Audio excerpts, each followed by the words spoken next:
This program really takes a tried and tested model that we run at Frank Baxter Juvenile Justice Centre for over 11 years with the innovation of Confit Pathways 9 weeks fitness program that will be run in custody. So that trusting relationship will be formed whilst the young people are in custody, and then we'll continue to work with them for 12 months post-release once they're back out in the community. And it's really important that we give young people mentors that they can relate to, that they can look up to, but can also give them clear pathways in terms of staying out of custody.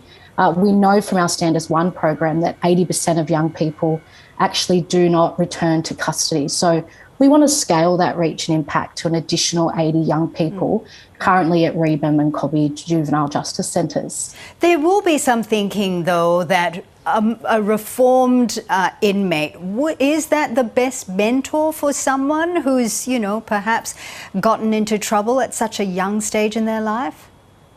Yeah, look, the best thing about this model is that the mentors with lived experience are just, some of the mentors that'll be working with the young people. We have, mentors who are retired teachers, retired lawyers, paramedics, people who are everyday Australians who are saying that I know these young people need support and I'm going to walk alongside them. And in that mix will be people who have broken the cycle. I mean, Joe's story is a wonderful story where, it says to these young people and it says to all of us as a country that if we give people a second chance, then we know that they can go on and thrive. And so that's what we're really excited about, this model. Now, when you say Joe's story, you're talking, of course, about Joe Kwan, who's also partnering with you in this particular program as well.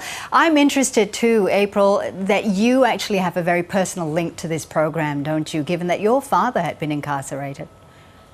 Yeah, my story's not different to 45,000 other young people around our country right now who have a parent in prison. And we talk about children with a parent in prison as the invisible victims of crime. And that's why I've shared my story, to really break down that stigma and shame. I think most Australians, when we have these conversations, they don't know that there's 45,000 kids right now that are separated from their parents because they're in the criminal justice system. And we actually know that if we don't support those children early, they are going to end up in the youth justice system. So currently in New South Wales, 70% of Aboriginal youth and just over 50% of all youth currently sitting in youth prisons have had a parent in prison. So it's really important that we break that cycle and we really stop criminalising childhood trauma, and that we say to these young people, you can be anything you want to be with the right support. And so the mentoring program is just one way of doing that. And at the same time, we're calling on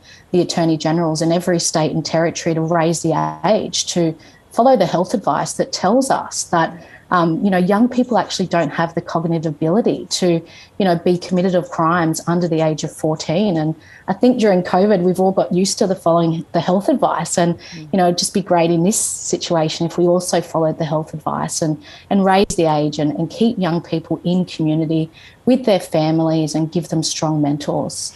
April, you obviously have a lot of experience dealing with young juveniles. Tell us, what do you think is the one element to ensure that young offenders do not reoffend?